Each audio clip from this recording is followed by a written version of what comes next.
Hi, in front of me is LG K50S and today I would like to show you how you can set up screen lock on this device.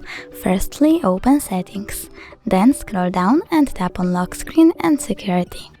Over here you need to select Screen Lock by tapping on this option and pick one of the available ones, swipe pattern, pin or password. I will go with pattern, so I have to click on it. Choose one of the options, tap Next, draw my pattern, click Next again, draw it again and tap Confirm.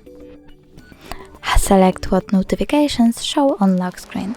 Over here pick one of the options by clicking on the chosen one and click OK.